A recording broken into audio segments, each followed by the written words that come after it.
بسم الله الرحمن الرحيم الحمد لله رب العالمين الصلاة والسلام على رسوله الكريم أشهد أن لا إله إلا الله وحده لا شريك له وأشهد أن محمدا عبده ورسوله نبينا محمد صلى الله عليه وسلم رب اشرح لي صدري ويسر لي أمري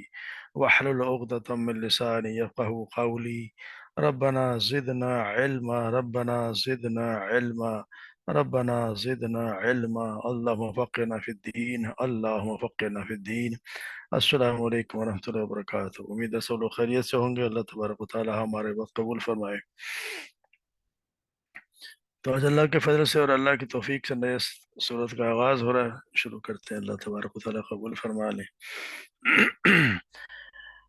اعوذ باللہ من الشیطان الرجیم، بسم اللہ الرحمن الرحیم۔ اقترب للناس حسابهم وهم في غفلة معرضون ما يأتيهم من ذكر من ربهم محدث إلا استمعوه وهم يلعبون لاهية قلوبهم وأسروا النجوى الذين ظلموا هل هذا إلا بشر مثلكم أفتأتون السحر وأنتم تبصرون قال ربي يعلم القول في السماء والأرض وهو السميع العليم بل قالوا أضغاث أحلام بل افتراه بل هو شاعر فليأتنا بآية كما أرسل الأولون ما آمنت قبلهم من قرية أهلكناها أفهم يؤمنون۔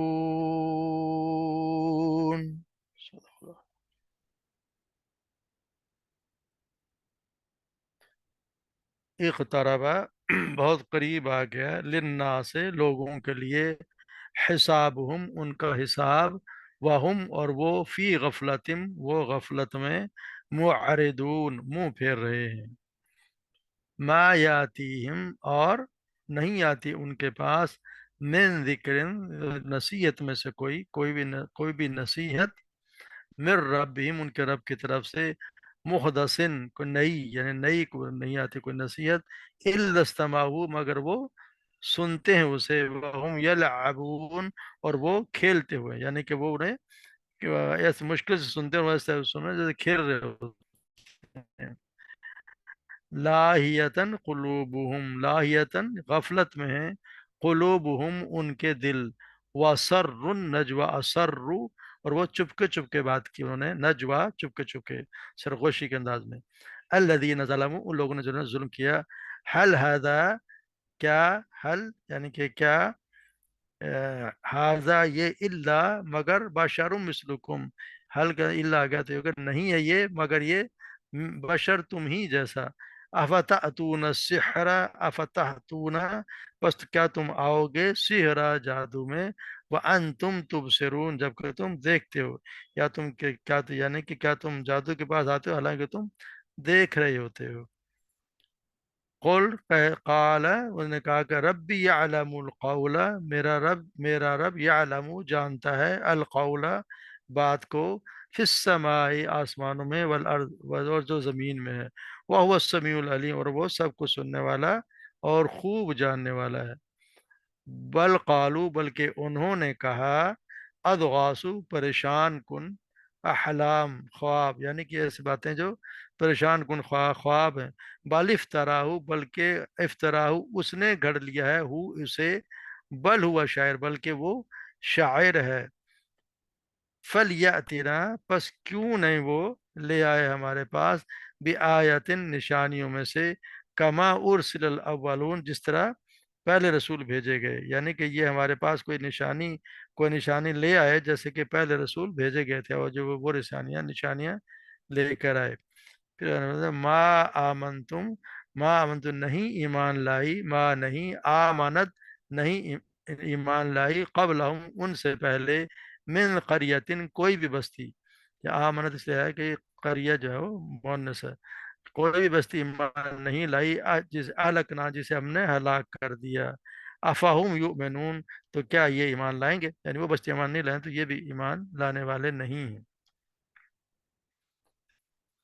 تو سورہ انبیاء کا آغاز الحمدللہ اللہ کی توفیق سے آج شروع ہو رہا ہے، اور اس میں یہ جو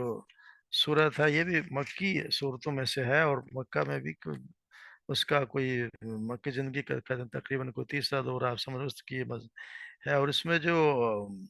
وہی زیر بحث وہی حالات ہیں جو آپ صلی اللہ علیہ وسلم اور سردار قریش کے درمیان جو کشمکش رہتی تھی وہی آئے ہوئے ہیں، کیونکہ آپ صلی اللہ علیہ وسلم کہ دعوی رسالت اور آپ کی دعوت توحید اور عقیدہ آخرت و جو وہ لوگ شکوک و شبہات یا اعتراضات پیش کیا کرتے تھے ان کا یہاں اس میں جواب دیا گیا ہے۔ ان کی طرف سے جو آپ کے خلاف جو چالیں چلی جا رہی تھیں ان پر بھی ان کو تنبیہ کی گئی اور ڈرایا گیا، اور ان حرکتوں سے اور ان کے برے نتائج سے ان کو آگاہ کیا گیا۔ اور پھر کہ ذرا اس میں جو زیر بحث کہہ سکتے ہیں کہ مضمون ہیں وہ کچھ اس طرح ہے کہ جیسے کفار مکہ کی ایک تو سب سے بہت بڑی غلط فہمی اور آج کے لوگوں کی غلط فہمی ہے کہ بشر جو ہے وہ کبھی رسول ہو نہیں سکتا، اس بنا پر ان کا آپ صلی اللہ علیہ وسلم کو رسول ماننے سے انکار کرنا تھا، تو اس کی بڑی تفصیل کے ساتھ یہاں پہ رد کیا گیا ہے۔ اس طرح دوسرا ہے کہ آپ کا اور قرآن پر مختلف قسم کے متضاد ان کے اعتراضات کرنا اور کسی ایک بات پر جمع نہ رہنا، کبھی ان کو جادوگر کہنا، کبھی کاہن کہنا، یہ سب ان کے بھی پرزور انداز میں طریقے سے ان کی گرفت کی گئی ہے۔ پھر ان کا یہ کہ یہ ان کا یہ تصور کہ زندگی بس یہ ہے کہ سمجھو کہ کھیل یہ ہے، جیسے کچھ روز میں ختم ہو جانا ہے، اس کی کوئی نتیجہ نہیں نکلنا، کسی حساب کتاب اور جزا و سزا کو ان کی انداز کچھ حساب کا پیش آنا ہی نہیں ہے۔ یہ چیز چونکہ اس غفلت کی، اور یہ جو اصل کی جڑ یہی غفلت کی اور نہ ماننے کی اصل جڑ یہی ہوتی ہے انسان کی آخرت کو اگر نہ مانے تو جس کے ساتھ آپ صلی اللہ علیہ وسلم کی دعوت کا وہ انکار کیا کرتے تھے، اس کو بھی بڑے مؤثر انداز میں اس صورت میں توڑ کیا گیا ہے۔ اسی طرح جو شرک ہے اس پر ان کو بار بار اصرار، اور توحید کے خلاف ان کے جو جاہلانہ تعصبات تھے ان کے اور آپ صلی اللہ علیہ وسلم کے درمیان جو اصل تنازع کی وجہ تھی اس کی اصلاح کے لیے شرک کے خلاف اور توحید کے حق میں مختصر مگر بہت ہی وزنی دلائل دیے گئے ہیں۔ اور اس کے ان کی ایک یہ غلط فہمی کہ آپ صلی اللہ علیہ وسلم کو ہم بار بار جھٹلاتے ہیں اس کے باوجود ہمیں کوئی عذاب نہیں آتا، تو آپ صلی اللہ علیہ وسلم ضرور جو ہے وہ یہ نبی نہیں ہے بلکہ جھوٹے ہیں، اور عذاب الہی کے جو وعیدیں ہمیں وہ دے رہے ہیں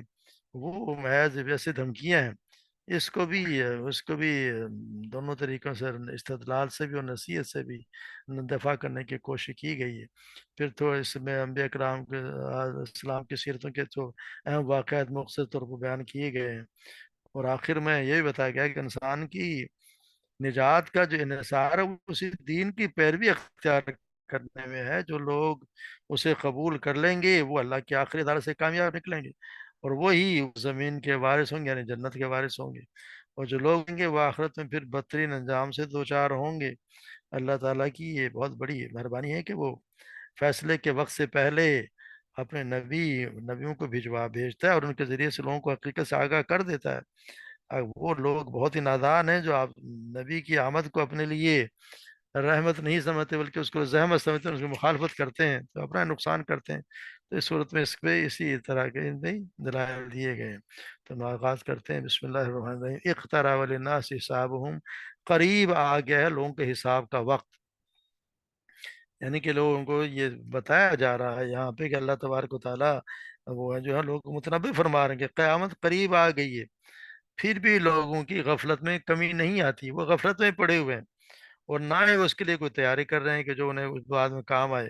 بلکہ وہ دنیا میں پھنسے اور ایسے مشغول ہیں اور بالکل ایسے منہمک ہو رہے ہیں کہ قیامت سے بالکل غافل ہو گئے ہیں۔ ان کو یہ اندازہ ہر بالکل منہ موڑ کے کھڑے، ان کو کوئی اندازہ نہیں ہے کہ قیامت کتنی نزدیک آ گئی ہے، جبکہ آپ فرمایا گیا ہے کہ آپ صلی اللہ علیہ وسلم نے ایک حدیث میں فرمایا کہ آپ نے اپنی دو انگلیاں اکٹھی کھڑی کر کے فرمایا بوست انا وساعت کا کہاتین، میں ایسے وقت پر مبعوث کیا گیا ہوں کہ میں اور قیامت ان دو انگلیوں کی طرح ہے، یعنی میرے بعد بس قیامت ہی ہے، کسی اور نبی کی دعوت بیچ محل نہیں ہے۔ یعنی کہ سنبھلنا ہے تو میری دعوت پہ سنبھل لو، اگر کوئی میرے بعد کوئی ہادی اور بشیر کوئی نظیر آنے والا ہے نہیں، تو یہ کتنی ان کو یہ نصیحت کی گئی ہے کہ یہ قیامت کا آ گئی، اور مگر اس کے باوجود بھی وہ سمجھنے کو تیار ہیں ہی نہیں، تو یہ اپنی غفلت میں پڑے ہوئے ہیں۔ اس طرح آپ صلی اللہ علیہ وسلم نے سیدنا عبداللہ بن عمر بیان کرتے ہیں، آپ صلی اللہ علیہ وسلم نے کہ تمہارا دنیا میں رہنا اگلی امتوں کے مقابلے میں ایسا ہی ہے جیسے عصر کی نماز سے سورج ڈوبنے تک کا وقت، یعنی آخری وقت۔ تو سیدنا انس رضی اللہ تعالیٰ بیان کرتے ہیں کہ آپ صلی اللہ علیہ وسلم نے فرمایا، میں اور قیامت ان دونوں انگلیوں کی طرح نزدیک نزدیک بھیجے گئے ہیں۔ سیدنا عبداللہ بیان کرتے ہیں کہ آپ صلی اللہ علیہ وسلم نے فرمایا کہ بہشت تمہاری جوتی کے تسمے سے بھی زیادہ قریب ہے، اسی طرح جہنم بھی اتنی ہی قریب ہے، یعنی اتنی قریب ہے کہ بہت ہم بالکل آخری وقت پہ ہیں۔ ادھر سید عائشہ بیان کرتے ہیں کہ بہت سے دیہاتی آپ صلی اللہ علیہ وسلم کے پاس آتے اور دریافت کرتے کہ قیامت کب ہوگی، تو آپ ان لوگوں میں سے جو سب سے کم عمر ہوتا اس کی طرف دیکھتے اور پھر فرماتے، اگر یہ بچہ زندہ رہا تو اس کے بوڑھا ہونے سے پہلے تمہاری قیامت آ جائے گی، یعنی تم مر جاؤ گے۔ تو سیدنا انس اس طرح بیان کرتے ہیں، ایک شخص آپ صلی اللہ علیہ وسلم نے پوچھا قیامت کب آئے گی، تو آپ صلی اللہ علیہ وسلم نے کچھ دیر خاموش رہے، تب اس کے سامنے ایک قبیلے کا ایک بچہ بیٹھا ہوا تھا، آپ نے اس کی طرف دیکھا اور فرمایا، اگر اس بچے کی عمر دراز ہوئی اور اس کے بوڑھا ہونے سے پہلے تمہاری قیامت آ جائے گی، یعنی انسان جب مر جاتا تو اس کی قیامت اسی وقت آ گئی، اس کے بعد کوئی مہلت ملنی نہیں ہے، تو ہر شخص کی قیامت سمجھو اس کی موت کے ساتھ ہی قیامت ہے، تو ہمیں اس کی تیاری ہر وقت کرتے ہیں، موت کا کوئی وقت مقرر نہیں ہے کہ کب آ جائے، یہ اللہ جانے، کسی کو نہیں معلوم کہ کسی کی موت کب آ جانی ہے، اس لیے اس کے لیے ہر وقت انسان کو تیار رہنا چاہیے۔ پھر بتایا کہ ما یاتیہم من ذکر من ربی محدث الا استمعوا وهم یلعبون، یعنی کہ وہ ہیں کہ غفلت میں پڑے، یعنی ان کے پاس جو بھی تازہ نصیحت آتی ہے ان کے رب کی طرف سے تو اس کو وہ با تکلف سنتے ہیں اور کھیل میں پڑے رہتے ہیں، یعنی اس کو کسی تنبیہ کی طرف توجہ دیتے ہی نہیں ہیں، نہ یہ خود سوچنے تو دیں کہ ہمارا انجام کیا ہونا ہے، اور نہ اس رسول کی بات سنتے ہیں جو انہیں خبردار کرنے کی کوشش کر رہا ہے کہ اب تیاری کر لو، یہ خیر دن آئے گا جس تمہارے پوچھتا ہے، اس کی طرف دھیان دیتے ہی نہیں ہیں۔ اب یعنی کہ پھر یہ ہے کہ یعنی قرآن کی ہر نئی صورت جو آپ صلی اللہ علیہ وسلم پہ نازل ہوتی ہے سنائی جاتی ہے، مگر وہ ہیں کہ بالکل اسے کھیل کود میں پڑے ہوئے ہیں، اس کے کہ اس طرح یہ ہے جیسے وہ کھیل میں پڑے رہتے ہیں، یا اس میں یہ کہ مراد یہ کہ زندگی دوسرا ترجمہ جس طرح یہ کہ کھیل سے مراد یہی زندگی کا کھیل ہے جو اللہ اور آخرت سے غافل ہو کر رہے ہیں، دوسرا مطلب یہ کہ وہ اسے سنجیدگی کے ساتھ نہیں سنتے بلکہ کھیل اور مذاق کے طور پر سنتے ہیں، تو ان کا حال یہ ہے کہ وہ تو بالکل اس کو سمجھے کہ اس کی پرواہ کر ہی نہیں رہے۔ پھر لاہیتن لاہیتن قلوبهم واسر النجوى، ظالم لوگ آپس میں سرگوشیاں کرتے ہیں اور یہ کیا کہتے ہیں کہ الذین ظلموا، جنہوں نے ظلم کیا، هل هذا الا بشر مثلکم، کیا شخص تم جیسا ایک بشر ہی تو ہے، افتاتون السحر وانتم تبصرون، وہ کیا تم آنکھوں دیکھتے جادو کے پھندے میں پھنس جاؤ گے؟ یار ان کی ایک ہی دلیل جو ان کے ہمیشہ سے یہ دلیل عجیب دی جا رہی ہے کہ وہ آپ صلی اللہ علیہ وسلم کہ یہ تمہارے جیسا ایک بشر ہے، جو ہمیشہ سے یہ دلیل ہر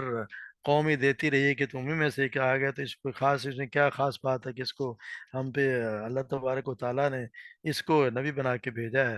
تو یہ ہمیشہ سے ان کی یہی ایک دیے جاتی تھی مثال، ان کی ایک دلیل ہے جو بہت ہی بہت ہی، کیونکہ ان کے درمیان سے وہ دیکھتے ہیں کہ ہمارے درمیان سے آیا شخص اور اس کو، تو یہ بھی ان کا بھی یہی کہنا تھا، جو ظالم اور آپس میں سرگوشیاں کرتے ہیں کہ یہ اب تمہارے جیسا بشر ہے، اگر ایسی بات ہے کہ تم کیوں دیکھتے دکھائے اس کے جادو میں پھنستے جاتے ہو، مطلب یہ ہے کہ یہ سب کفار کے سرگوشیاں جو کفار مکہ کے بڑے بڑے سردار آپس میں بیٹھ کر کیا کرتے تھے، جن کو آپ صلی اللہ علیہ وسلم کے دعوت کا مقابلہ کرنے کی بہت فکر رہا کرتی تھی، تو وہ کہتے تھے کہ شخص بہرحال نبی تو ہو نہیں سکتا کیونکہ یہ ہمیں جیسا انسان ہے، کھاتا ہے پیتا ہے بازاروں میں چلتا پھرتا ہے بیوی بچے رکھتا ہے، آخر اس میں ایسی کون سی نرالی بات ہے جو ہم سے اس کو ممتاز کر دیتی ہے اور ہماری نسبت اس کو اللہ سے کوئی غیر معمولی تعلق کا مستحق بناتی ہو؟ تو یہ ہے کہ اس شخص کی باتوں میں اس کی شخصیت میں جادو ضرور ہے، جو اس بات کو جو بھی اس کی بات کو کان لگا کر سنتا ہے وہ اس کے قریب ہو جاتا ہے، اس کو اس کا گرویدہ ہو جاتا ہے۔ اس لیے اگر اپنی